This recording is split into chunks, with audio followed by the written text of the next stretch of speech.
Bueno, listos, vamos a seguir. Esta es la segunda parte de 6 o 7 que nos hacen falta para escribir el cuerno pequeño. Entonces, esta es parte de lo que tenemos que instruir, hermanos, para poder capacitar a otros. Entonces, seguimos estudiando Daniel 7:8, que nos habla del pueblo pequeño. Les pido por favor que hagan silencio porque ya estamos grabando. Yo soy el alfa y la omega, por eso es importante comenzar todo con Cristo y terminar con Él para estar seguros que estamos en el camino correcto. Entonces, ya de los 12 atributos, ¿cuántos hemos visto? ¿Cuántos? Hemos visto 6. Dice, se levanta de la cuarta bestia de Roma, se levanta entre los 10 cuernos, se levanta después de los 10 cuernos, o sea, sale de la cabeza, luego son de origen romano, es diferente y mayor que los otros. El cuerno pequeño también es de origen romano, pero es mayor que los otros. ¿Por qué? Porque es el que llega a dominar todo el imperio romano. Quinto, arranca y destruye a 3 reinos. ¿Cuáles fueron los 3 reinos que destruyó este cuerno? Eru, los vándalos, ¿en qué fecha destruyó a los ostrogodos?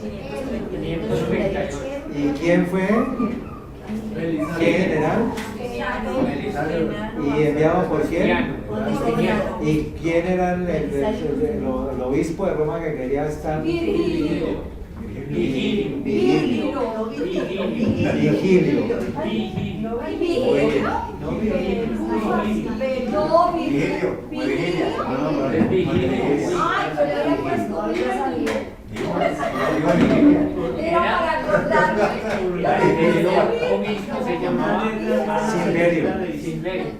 bien.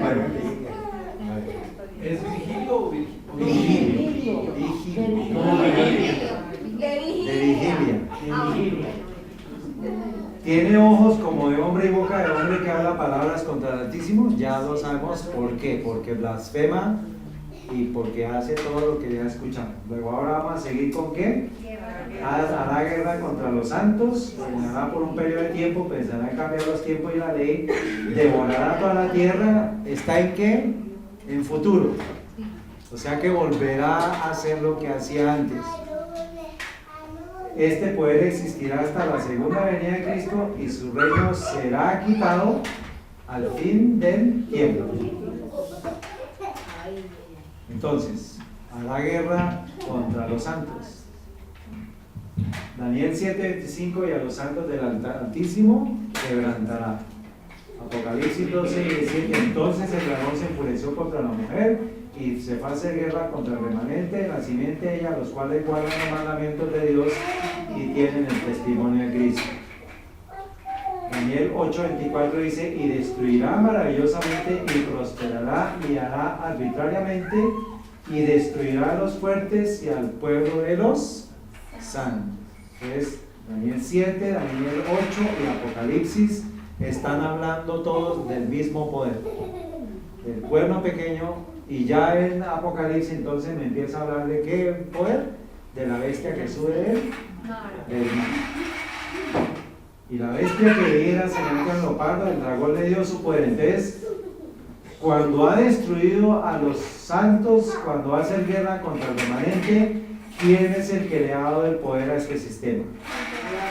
El dragón, que es Satanás, la serpiente antigua. Se le concedió hacer guerra contra los santos y vencerlos, y se le dio autoridad sobre toda tribu, pueblo, lengua y nación. O sea, se le dio autoridad sobre todo pueblo en la tierra.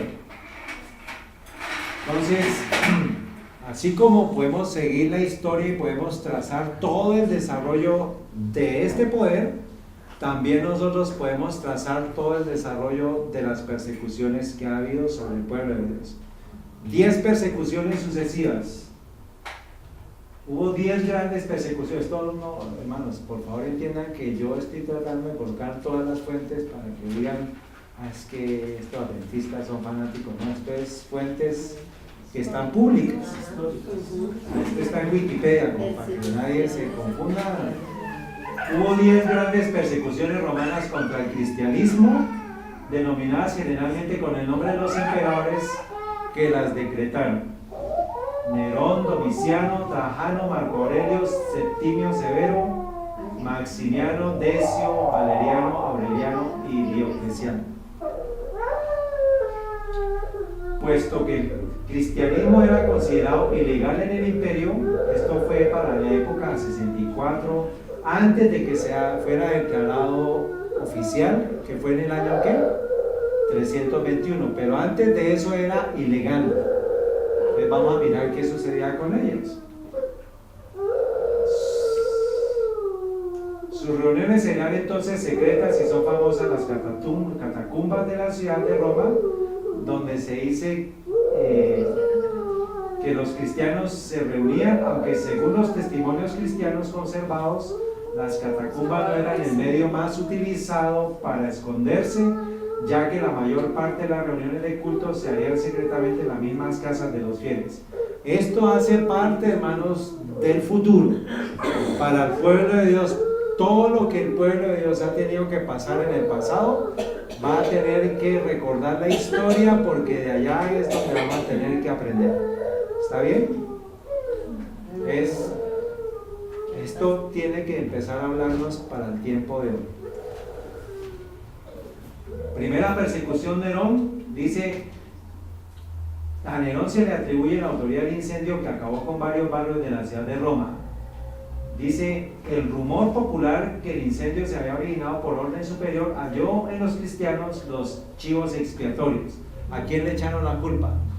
A los cristianos. Fueron cruelmente reprimidos, y según los anales de Tácito, Seutonio, otro escritor prominente de los principios del siglo, corrobora la versión señalando que entre las obras públicas de Nerón se contaba persiguió a los cristianos. Esto sería una de las razones que habrán llevado a cristianos como Pedro y Pablo a la muerte en Roma. Pedro murió en la época de Nerón y Pablo murió en la época de Nerón. Esto es historia, esto no nos lo estamos inventando nosotros. Segunda versión, Domiciano, año 89 al 96 después de Cristo, decía él: ningún cristiano una vez traído ante un tribunal queda exento de castigo sin que renuncie a su religión. Todo es con base en la adoración. Tercera persecución, Trajano, 109 al 111. El gobernador indicó que había ordenado la ejecución de varios cristianos. Dice, el emperador respondió que los cristianos no deben ser buscados y que las acusaciones anónimas deben ser rechazadas como una muestra indigna en nuestra época. Y si se retractan,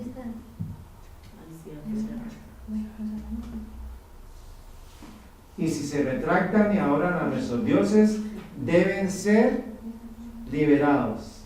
Los que persistan, sin embargo, deben ser castigados.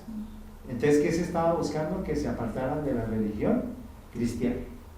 Persecución de Marco Aurelio, 161 a 180. Aquí acuérdense que estamos hablando del poder que le dio fortaleza al poder romano después de que se acabó el Imperio Romano. Pero antes de eso es el Imperio Romano, y es la bestia terrible que tiene dientes de hierro, y son las piernas, y ya comienza a ser la mezcla ya de los pies, porque ese fue ya la mezcla de hierro y barro la que empezó a pisotear a los santos del Altísimo. La mezcla de hierro y barro ya es la Roma pagana que se está ya acercando a ser la Roma papal. Aquí dice, ¿qué más dice aquí?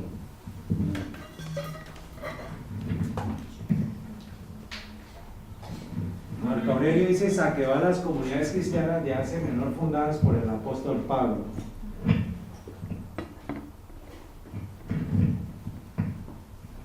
Dice, la persecución de León fue precedida por la violencia colectiva, incluyendo asaltos, robos y lapidaciones.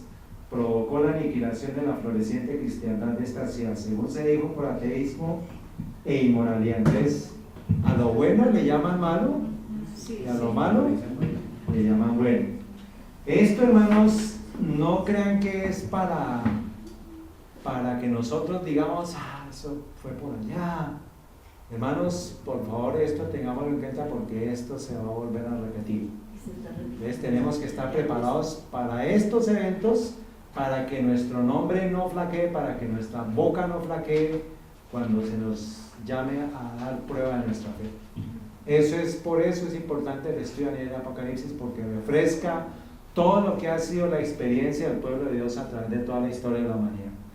Y esta mañana hablamos, decía la hermana, sí, hay que invitarlos, hay que exhortarlos, pero tenemos que estar preparados porque el pueblo de Dios esto no es paz, el pueblo de Dios va a recibir persecución y va a recibir castigos, que tenemos que mostrar en medio del dolor el amor de Cristo. Eso es otra cosa. Eso es lo que va a ser el testimonio para muchas personas, pero no amoldarnos a las costumbres ni a las modas para decir que es que somos amigos. No, hay que mostrarles la verdad y decirles, porque el juicio viene, ya se está dando el juicio y ya nuestro Señor Jesús viene pronto. Es otro contexto, ¿sí? Nuestro mensaje no es un mensaje de paz, es un mensaje de guerra, porque estamos en guerra contra Satanás y sus huestes. Entonces tenemos que aprender de la historia. Quinta persecución, Septimio Severo, año 200-210. Muchos mártires son quemados a diario, confinados o decapitados ante nuestros ojos. Septimio Severo usó la persecución como pretexto para atribuir a los cristianos la peste y el hambre que asolaban el imperio. Eso se va a volver a repetir. La persecución de Maximino, 235. Nos estamos acercando ¿a qué año? Al 321. Muy bien. ¿Ya leí el libro?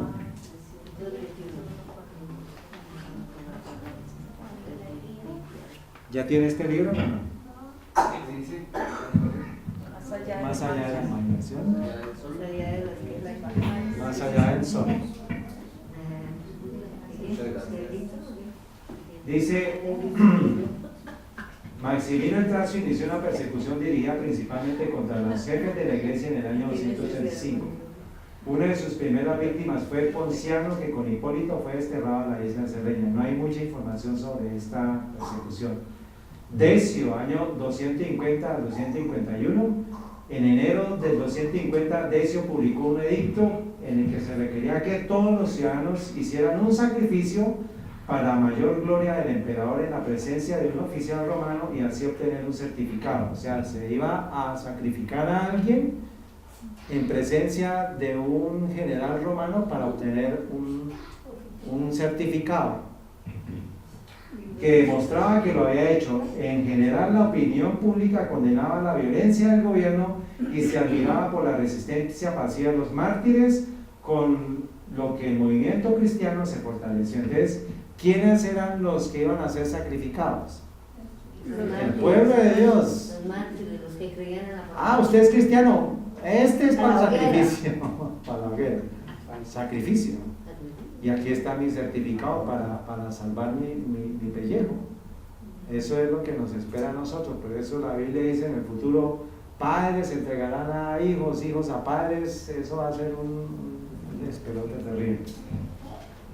Persecución de Valeriano, 256 a 259.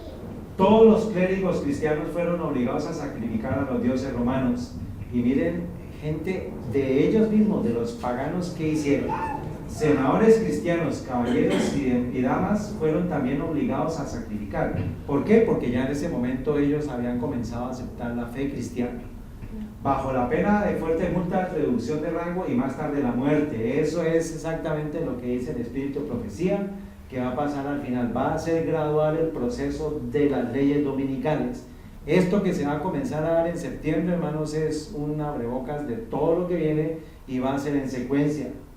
Por eso el tema es que esto tiene que compartirse y a decírselo a muchas personas, porque hay que prepararlos para eso, hermano.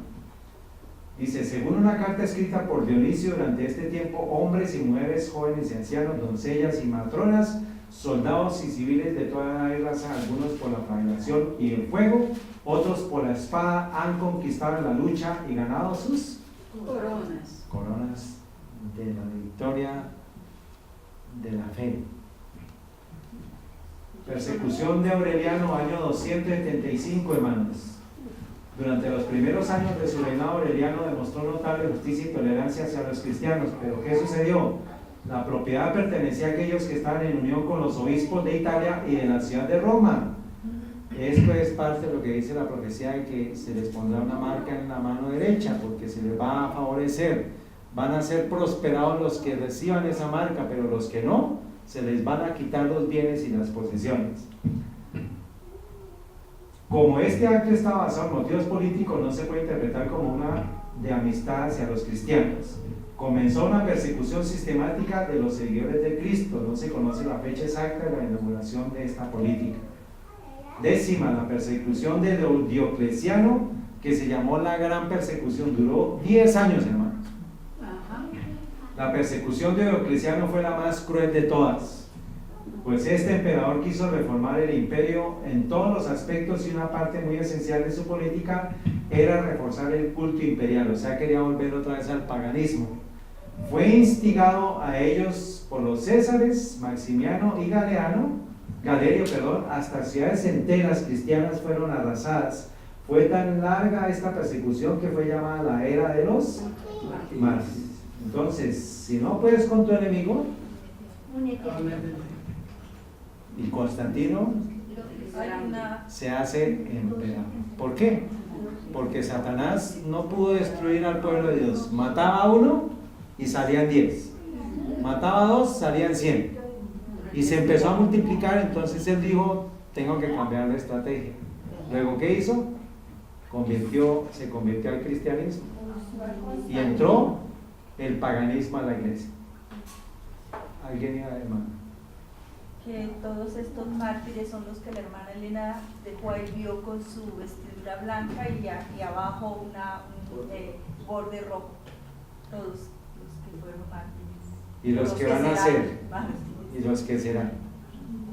Porque hacen falta. Sí. No sabemos si estemos nosotros ahí también. Sí. Pero hay un texto, bueno, sigamos. Con este concilio Roma pagana se mezcló con el cristianismo y se mezclarán por medio de simiente humana. Hierro con barro. Empezó la mezcla. Se hizo ya el cambio, se empezó a hacer el cristianismo oficial en Roma y en todo el imperio. ¿Y qué comenzó a meterse? Todo el paganismo dentro de la iglesia cristiana. Pero el pueblo de Dios seguía ahí, y ahí estamos en parte de las iglesias que vimos ya empieza el espíritu de la iglesia ya dándose el testimonio, dando la fe, dando los mártires.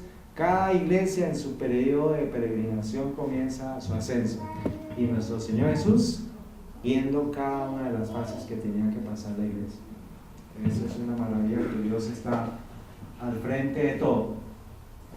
Entonces dice aquí, legalizador de la religión cristiana en el edicto de Milán del 313, y convocó el primer concilio de Nicea en el año 325 que otorgó legitimidad legal al cristianismo en el Imperio Romano por primera vez. Se considera que esto fue esencial para la expansión de esta religión, y los historiadores desde Lactancio y Eusebio de Cesarea hasta nuestros días la presentan como el primer emperador cristiano. Si bien fue bautizado cuando ya se encontraba en su lecho de muerte tras un largo catecumenado. Entonces, parte de lo que nos dice la historia es que él lo que hizo fue bautizarse para unificar a su imperio, que estaba siendo dividido por tantas persecuciones y tantas muertes que había. Lo que hizo fue hacerse cristiano, pero a partir de una supuesta visión en la cual arrancó el tema de la cruz dentro de las iglesias cristianas. Y arrancó allá el sol y arrancó el paganismo con las cruces, y hasta la fecha estamos.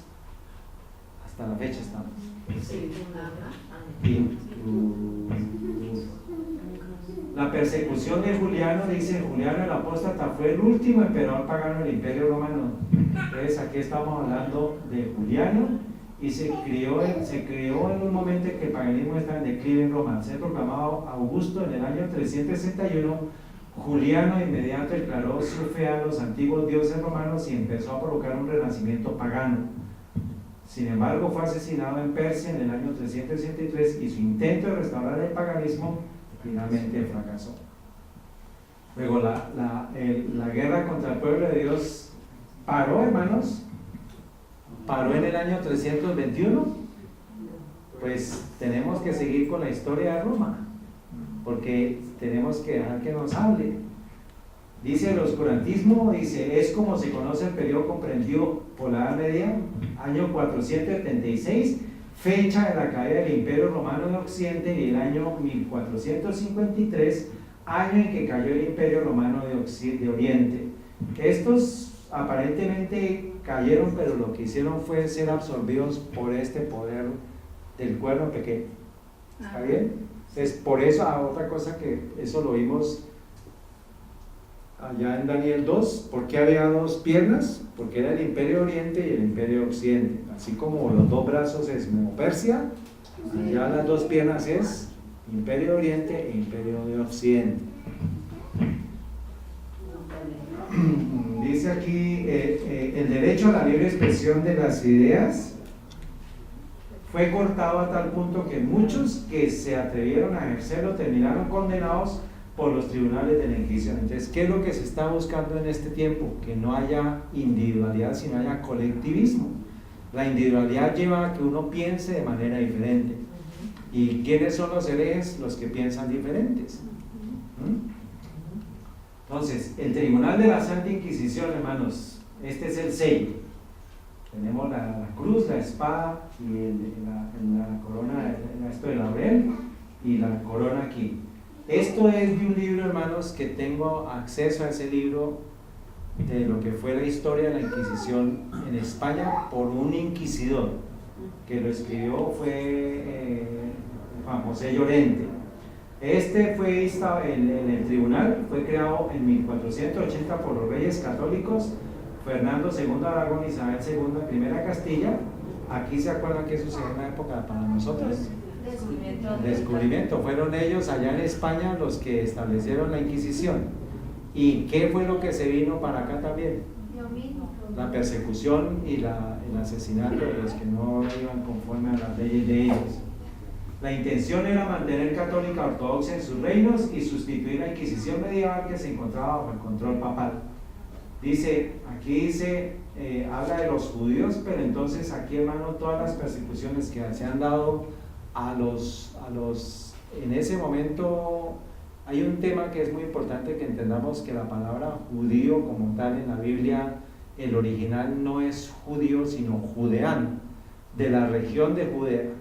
No es judío por religión, porque la religión judía no existe, pero porque eso fue derivado de la Biblia, de la Torá y de todo lo que son los textos. ¿De Judá no viene? Viene de Judá, que es la región de Judá, pero no judío como tal de religión. Eso después lo vamos a estudiar. El debilitamiento de la oposición a la supresión de los conversos, aprovechándose las confiscaciones de los bienes de los herejes condenados. No se abolió definitivamente ¿hasta qué año? Hasta 1834, durante el reinado de Isabel II, a pesar de que había dejado de funcionar eficazmente en algún momento anterior, después de una larga decadencia. Entonces, arranca en 1480 y termina en 1834 la Inquisición en España. Les voy a dar, hermanos, este es la referencia del libro tomado de Wikipedia sobre Juan Antonio Llorente, y dice, fue un erudito político y eclesiástico apóstata español. ¿Por qué lo llamaron apóstata? Porque publicó lo que la Inquisición había hecho, o sea, dijo la verdad. Él tuvo acceso a todos los registros de todas las muertes, de todos los sacrificios que se hicieron en la época de la Inquisición española. Y ese librito, hermanos, pues pueden conseguirlo por Amazon o pueden buscarlo, pedirlo. por ahora no les digo que se los puedo prestar porque pues primero no presto libros. No, podemos prestar, pero es que lo tengo en unas cajas. Pero ese libro, las fotos que ustedes van a ver son del libro como tal. Son 5 o 4 volúmenes que describe año por año, hermanos, todas las cosas terribles que se hicieron a las personas en la época de la Inquisición. Vamos a comenzar. Este es el libro, Historia Crítica de la Inquisición en España. Pueden buscarlo por Amazon.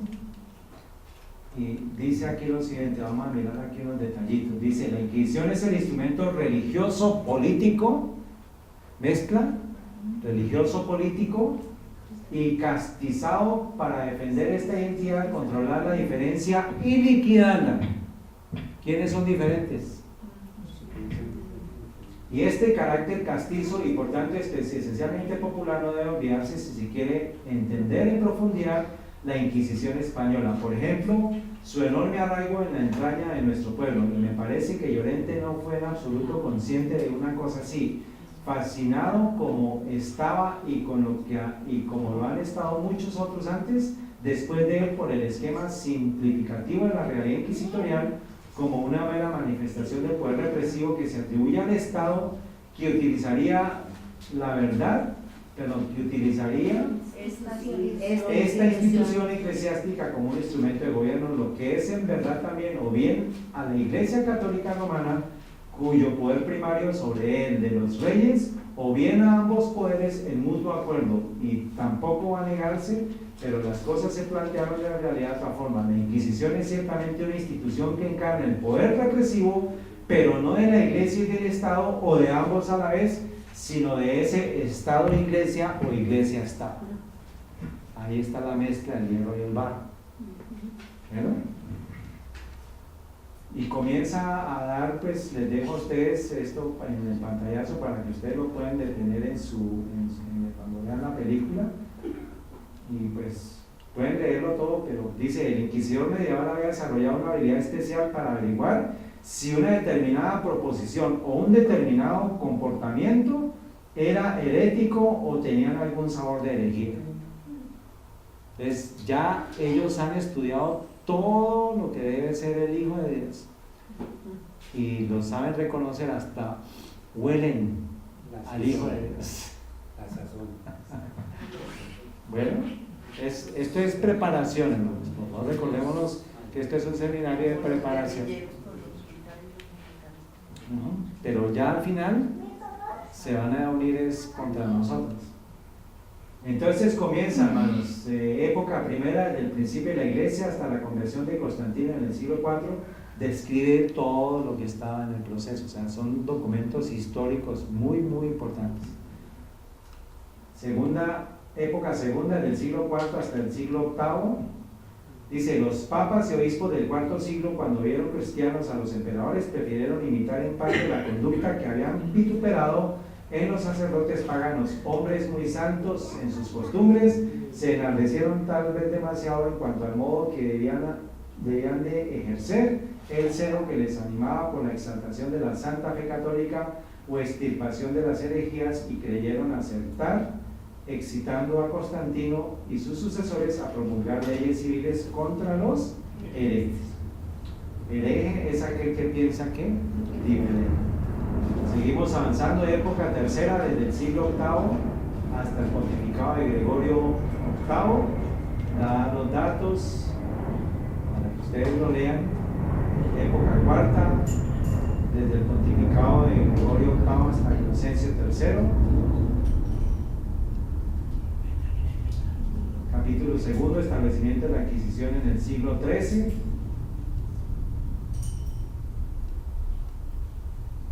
Principios de la Inquisición en Francia. Para que ustedes lo lean, hermanos.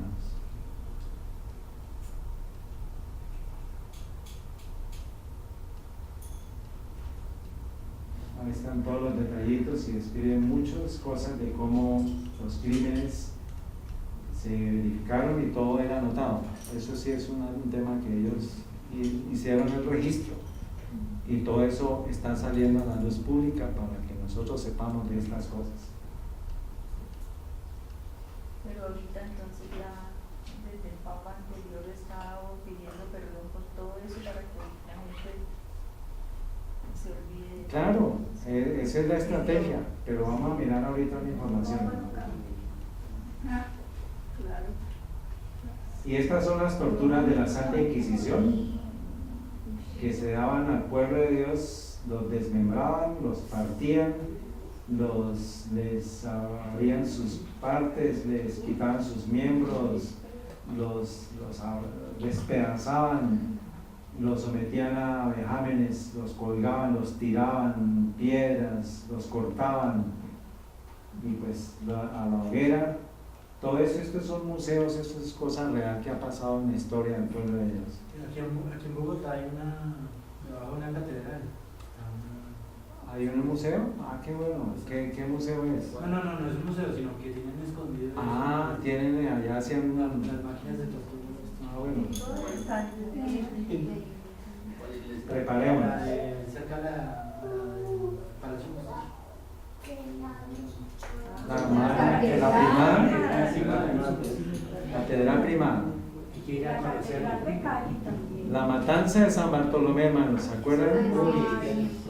La matanza o masacre de San Bartolomé, en francés masacre de San Bartolomé, es el asesinato en masa de hugonotes cristianos protestantes franceses de doctrina calvinista durante la guerra de religión de Francia en el siglo XVI. Los hechos comenzaron en la noche del 23 al 24 de agosto de 1572, ¿en dónde?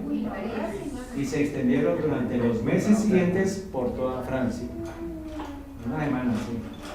La matanza de San Bartolomé, lo más inicuo que se registra en el obrego catálogo de los crímenes, el más horrible de los actos diabólicos de aquella sucesión de siglos espantosos, fue la matanza de San Bartolomé. Todavía se estremece el horrorizado del mundo al recordar las escenas de aquella carnicería, la más vil y alevosa que se registra. El rey de Francia, instado por los sacerdotes y prelados, ¿de dónde? Sancionó tan espantoso crimen. El tañido de una campana resonando a medianoche dio la señal de degüello. Millares de protestantes que dormían tranquilamente en sus casas, confiando en la palabra que les había dado el rey, asegurándoles protección, fueron arrastrados a la calle sin previo aviso y asesinados a sangre fría. El conflicto de los siglos, la hermana fue allá. Aquí está, hermano. La matanza de San Bartolomé dice: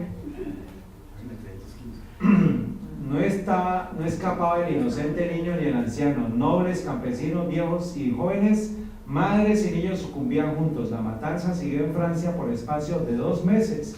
Perecieron en ella 70,000 personas de la flor y nata de la nación. Cuando la noticia de la matanza llegó a Roma, el regocijo del clero no tuvo límites. El cardenal de Lorena premió el mensajero con 1,000 duros. El cañón de San Angelo tronó en alegres salvas. Se oyeron las campanas de todas las torres. Innumerables fogatas se convirtieron la noche en día. Y Gregorio XIII, acompañado de los cardenales y otros dignatarios eclesiásticos, se encaminó en larga procesión hacia la iglesia de San Luis, donde el cardenal de Lorena cantó el Te Deum. Se acuñó una medalla para conmemorar la matanza, y aún pueden verse en el Vaticano 3 frescos de Vasari representando la agresión contra el almirante al rey en el concilio, maquinando la matanza y la matanza en sí misma. Estos son unos frescos de François Dubos, y esta es Catalina de Medici, que salió después de que se dio la matanza.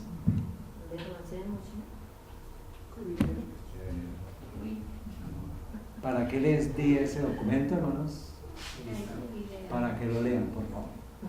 El año del jubileo o año santo es una celebración que tiene lugar en distintas iglesias cristianas históricas, particularmente la iglesia católica y la iglesia ortodoxa, y que conmemora un año sabático con significados particulares. Entonces recordémonos acá, hermano. Aquí más adelante lo vamos a decir porque sí tuvo que ver con eso.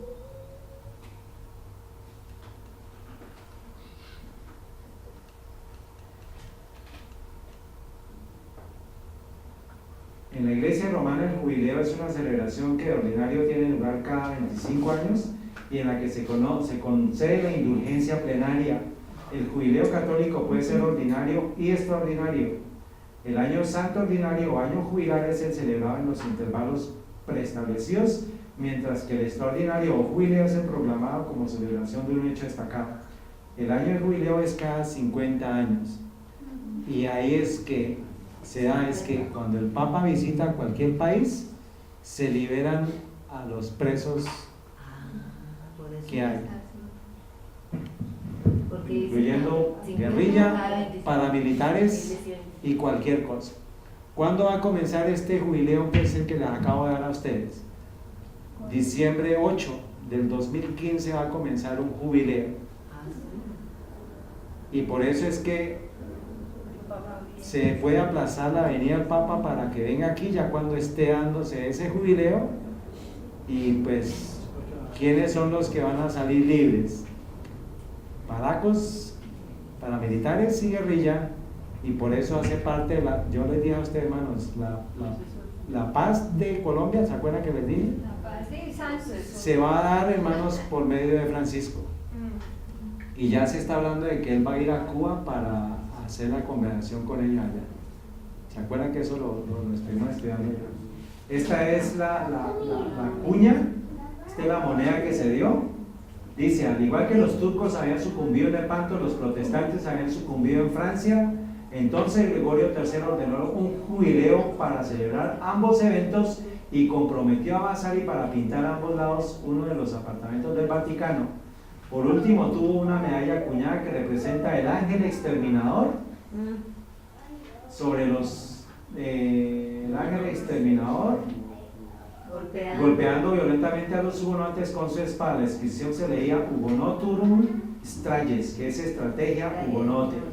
Ahí están los hugonotes, está el ángel de la muerte y está elevando la cruz y está la espada. Esto fue lo que se dio y este es don Clemente Gregorio III. Hugonote era un grupo de cristianos que eran, como vimos, de los descendientes de los calvinistas, y ellos pues estaban en Francia y eran fieles a la palabra de Dios. Hermano, yo he conocido muchos protestantes con los cuales he hablado ahora y les he preguntado un poco acerca del ecumenismo y ellos dicen que ellos no se van a unir, ¿no? Pero, o sea, muchos de ellos dicen que no, pero los dirigentes son los que lo están haciendo. Es por eso que el pueblo de Dios va a llamar a ellos y ellos van a llegar a la iglesia, porque ellos tienen que ver en nosotros lo que sí es correcto, a pesar que también incluso dentro de lo que nosotros vemos también se comienzan a ver cosas que no son, pero ahí está el testimonio nuestro para decir esto es lo que creemos y somos capaces de morir por eso. Sí, pero también ellos dicen que son capaces de morir. Esperemos entonces que llegue, hermana, la persecución. Sí. Eso es parte, hermana, nosotros tenemos que orarle al Señor, que esto no nos toque a nosotros, porque esto no nos imaginamos lo que es, pero si nos llega, tenemos que prepararnos, porque eso es lo que nos va a facultar el Espíritu Santo. Si nos tocó vivirlo, pues nos tocó vivirlo. Cuando está pasando con los ISIS, ¿no? Con la gente allá en el Medio Oriente, están asesinando a todos los protestantes. Pero entonces, ¿cuál es la intención, hermano? Es que es un tema que me gustaría que de pronto no lo hablemos ahorita, sino lo hablamos fuera de la... Pero tiene una connotación que ellos mismos son los que han generado eso. La CIA está detrás de eso, hermano. Pero no, sigamos. En el siglo XIII se estableció la más terrible de las maquinaciones del papado, la Inquisición, conflicto de los siglos, página 64.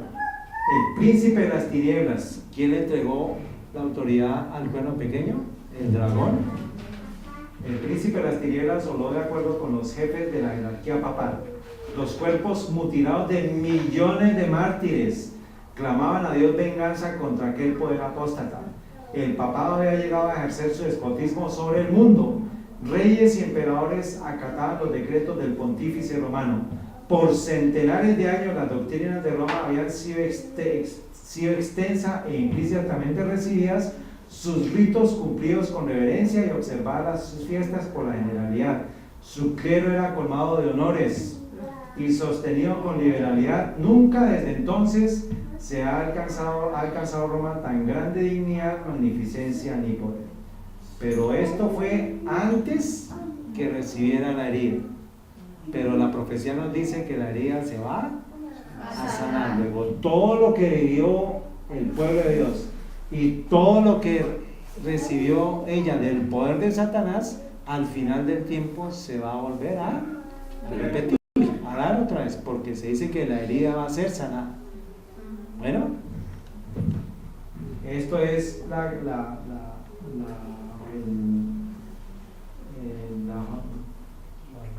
como dice, el pabellón de los mártires muy famosos: Wycliffe, Hus, Tyndale, Jerónimo, Kramer, Bradford, Latimer, Ridley, Rogers, Hooper. Todos ellos fueron masacrados, mártires. Este es el monumento a los hugonotes en Franschhoek, Sudáfrica, y está dedicado a las influencias culturales que los hugonotes han traído a la colonia del Cabo. O sea, ellos huyeron. Después de las persecuciones, ellos huyeron a África y se establecieron en diferentes partes. Y se hizo este monumento. Dice, después de la inmigración durante los siglos XVII y XVIII, los 3 arcos simbolizan la Santísima Trinidad, Padre, Hijo y Espíritu Santo. En la parte superior de los arcos está el sol de justicia y por encima de eso la cruz de su fe cristiana. La figura central femenina, creada por Coher Steinberg, personifica la libertad religiosa, que entonces es una mujer. Luego, ¿quién es? La iglesia. Dice, personifica la libertad religiosa con una Biblia en su mano y una cadena rota en la otra. Entonces, está aquí la Biblia y está la cadena rota. ¿Por qué? Porque fue el tiempo en el cual con la palabra de Dios se pudieron liberar de las cadenas de Roma. Ella está despojándose de su manto de opresión y su posición en la cima del mundo muestra su libertad espiritual. La flor de lis en su túnica representa un noble espíritu y carácter, aunque este tema de la flor de lis y todo eso ya también es un tema ocultista del sistema papal. Pero es una representación de lo que fue la liberación del pueblo de Dios de la esclavitud de Roma a partir de la palabra de Dios. Por eso la palabra de Dios, hermanos, tenemos que defenderla, exaltarla, y ya no solamente la palabra de Dios, sino el espíritu de profecía. La mujer iglesia que estuvo encadenada de nuevo está extendiendo sus manos, que es lo que comenta su merced. Todas las iglesias cristianas ya están en el ecumenismo, todas las iglesias cristianas están aceptando el domingo como día de reverencia, todas las iglesias están aceptando eso. Ya lo vimos como una tras otra fue aceptando el tema homosexual, cómo se está aceptando el tema de la ordenación. Eso es que la iglesia moderna está extendiéndole las manos a Roma para decirle: encadéneme otra vez, por favor, sin saber todo lo que ha corrido de sangre en la historia de la humanidad. Eso es parte de lo que va. Pero por ahora, acuérdense que vamos en el proceso. Apenas no ha aparecido la imagen todavía. La teoría del infierno también la tienen en las iglesias. Yo pensé que no. El estado de los muertos, todos los 1000 años, todo, absolutamente todo, hermano, está trastocado y está alterado.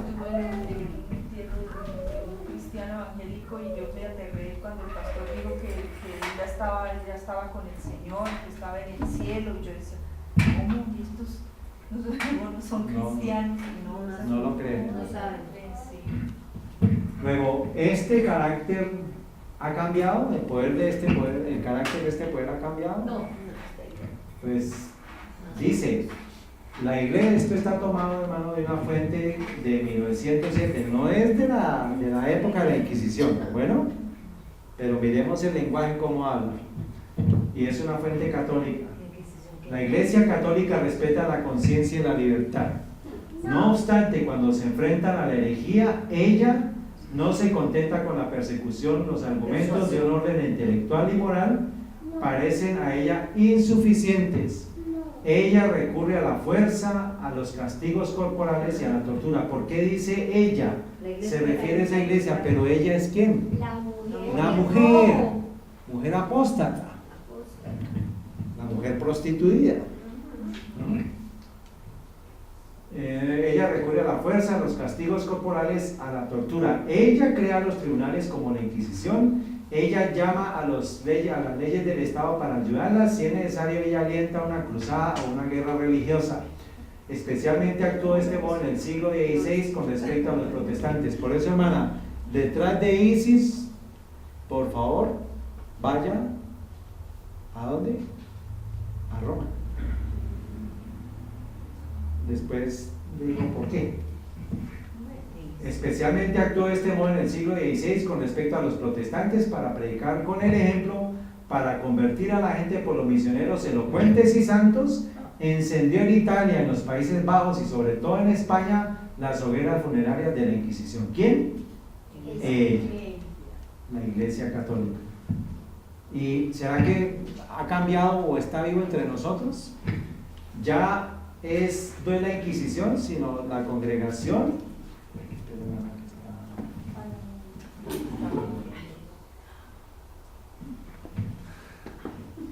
Dice, la Sagrada Congregación para la Doctrina de la Fe, Sagrada Congregación de la Roma y Universal Inquisición o Sagrada Congregación del Santo Oficio es un órgano colegiado, ¿es qué? O sea, es presente. Sí. Es un órgano colegiado del Vaticano cuya función custodiar la correcta doctrina católica en la Iglesia está definida según el artículo 48 de la Constitución Apostólica sobre la Curia Romana Pastor Bonus, promulgada por Juan Pablo II el 28 de junio de 1988. Esta congregación es la sucesora de la antigua Sagrada Congregación de la Roma y Universal Inquisición. Hasta 1988 llevaba incluso el nombre, pero le cambiaron para... ¿Y el Papa anterior no era algo de esto? Sí, señora, era el director de la Santa Inquisición. Gracias. Sí, igual. El Papa anterior. Benedicto. Este es el edificio, hermanos, de la Santa Inquisición. Esta es una foto de cuando. Y tomé esa foto en ese año. ¿Y quién aparece como sumo pontífice? Es fresquita la información. Y él es jesuita. Sí. Y quienes están detrás de la Inquisición son los jesuitas. Es para que vayamos viendo para dónde va el agua al molino. Luego solamente cambió el nombre, pero está aquí, hermanos. Esto se luego. Dice, esto fue fundada en 1542 para defender a la Iglesia de los herejes y la más antigua de las 9 congregaciones de la Curia. Dice aquí más adelante, la congregación en conformidad con su razón de ser promueve colegialmente encuentros, iniciativas para difundir la sólida doctrina y defender aquellos puntos de la tradición cristiana que parecen estar en peligro como consecuencia de las doctrinas nuevas no aceptables, doctrinas nuevas no aceptables de herejes como cada uno de nosotros. Dice, cuando los obispos vienen a Roma para realizar su visita ad lumina, cada 5 años pasan por la congregación para la doctrina de la fe, pasar tarjeta allá y marcar allá, y también por otros dicasterios de la curia romana para intercambiar información y preocupaciones recíprocas. Es una obligación para ellos pasar por allá. Venga por aquí, pase tarjeta y acuérdese quién es quién. Octava característica, reinará por un periodo de tiempo. Daniel 7:5 me habla de un tiempo y tiempos y medio tiempo. Daniel 12:7 me dice que será un tiempo y tiempos y la mitad de un tiempo. Apocalipsis 11:3 me dice, pero el patio que está fuera del templo déjalo aparte y no lo mías, porque él daba a los gentiles y ellos hollarán la ciudad santa 42 meses. Apocalipsis 11:3, y daré potestad a 1002 testigos y ellos profetizarán por 1260 días vestidos de cilicio. Apocalipsis 12:6, y la mujer huyó al desierto donde tiene lugar preparado por Dios para que allí la sustenten 1260 días. Entonces, perdón, vamos a dejarlo aquí para que ustedes en la película lo puedan ver.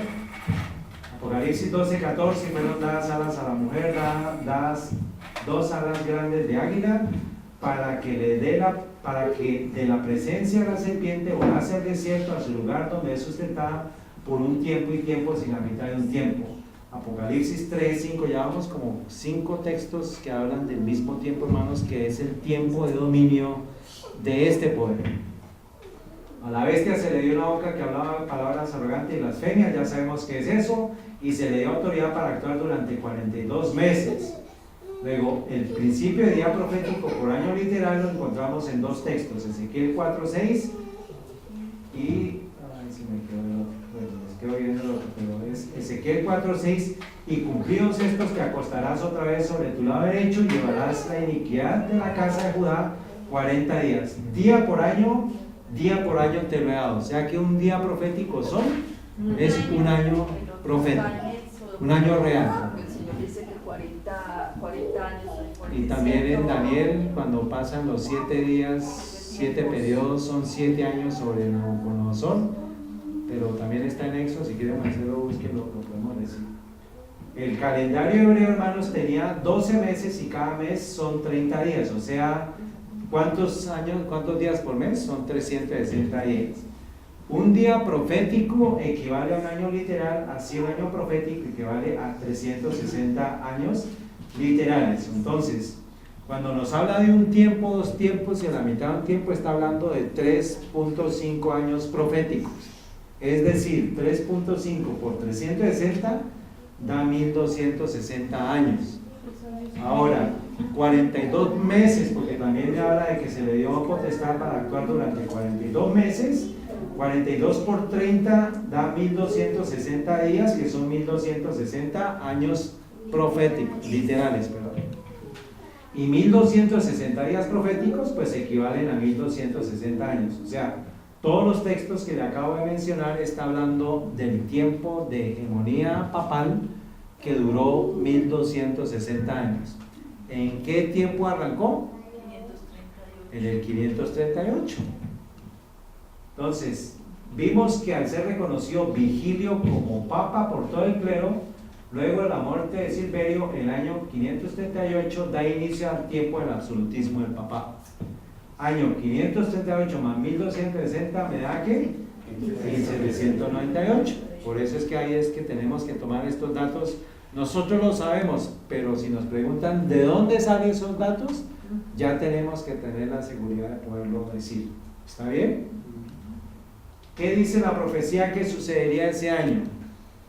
¿Qué dice Apocalipsis? Y la bestia que viera semejante hirió una de sus cabezas como herida de muerte. Entonces, en ese año, este poder, que bestia que sube del mar, iba a recibir una herida como de muerte. ¿Y qué sucedió, hermanos? ¿Qué evento histórico relacionado con este poder sucedió en este año? ¿Qué sucedió? Ya que ustedes lo saben, expertos, pero para las visitas lo vamos a decir. ¿Pero qué sucedió? En Francia. ¿Qué sucedió en Francia? ¿Qué cabeza recibió esta herida de muerte? Entonces, pero a nivel del número, ¿qué cabeza fue la que recibió la herida? ¿La 1, la 2, la 3, la 4 o la quinta? Que es la Roma religiosa. ¿Está bien? Estamos hasta ahí, eso ya lo estudiamos. Solamente estamos refrescando y recordando lo que ya estudiamos. ¿Y qué sucedió? Dice, la paz se rompió pronto y Berthier entró en Roma el día 10 de febrero de 1798 y proclamó la república. El anciano pontífice se negó a violar su juramento al reconocer y fue y corrió de prisión en prisión en Francia. Roto por la fatiga y sufrimientos, murió el 19 de agosto de 1799 en la fortaleza francesa de Valence de 82 años.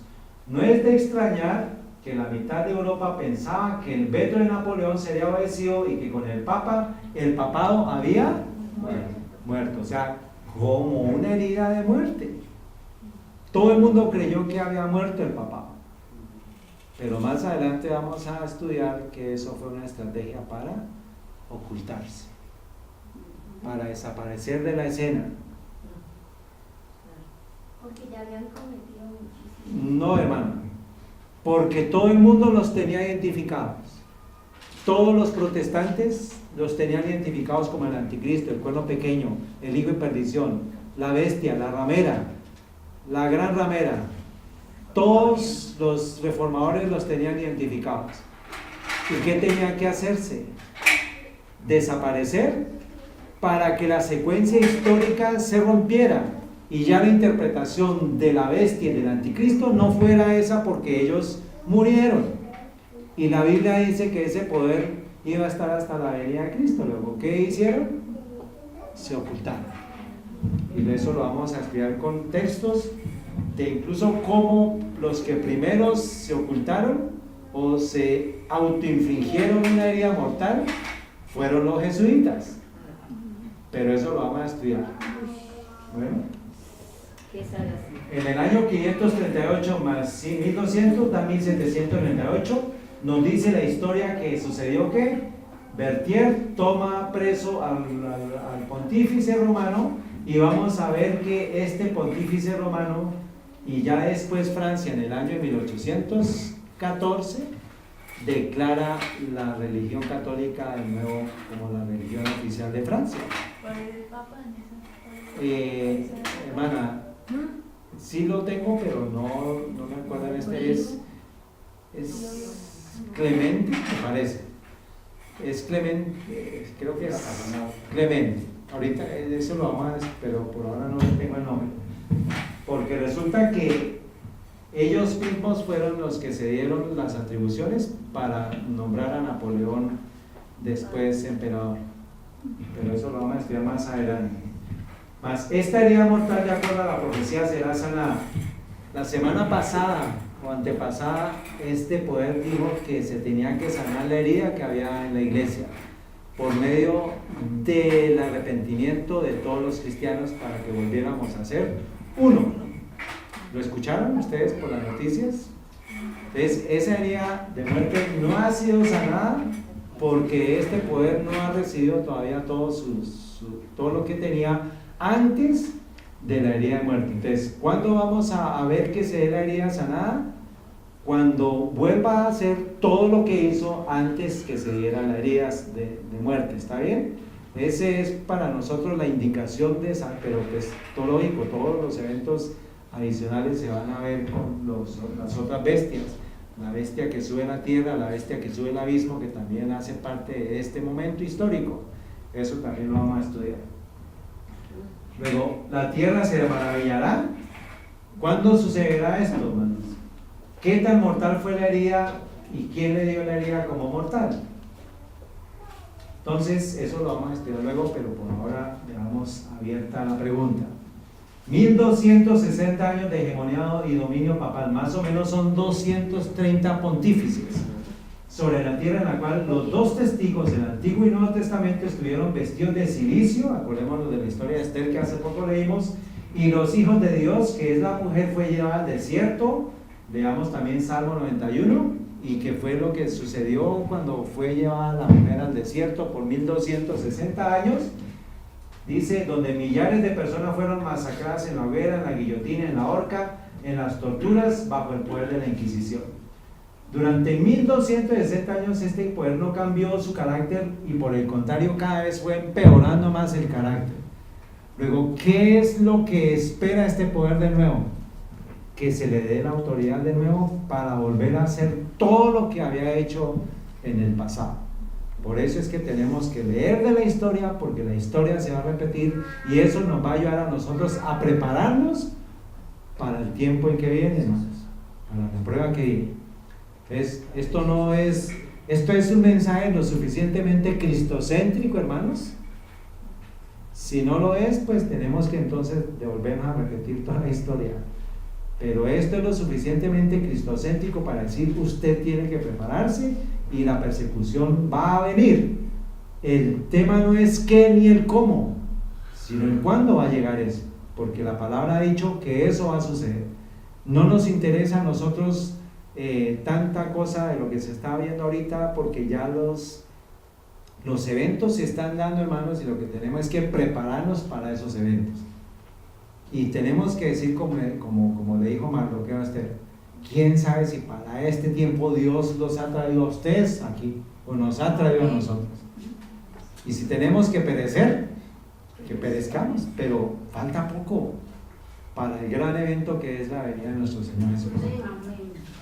Como está escrito que sucederá al volver a retomar el poder, habrá cambiado su carácter luego de 200 años de inactividad, o qué ha hecho durante este tiempo.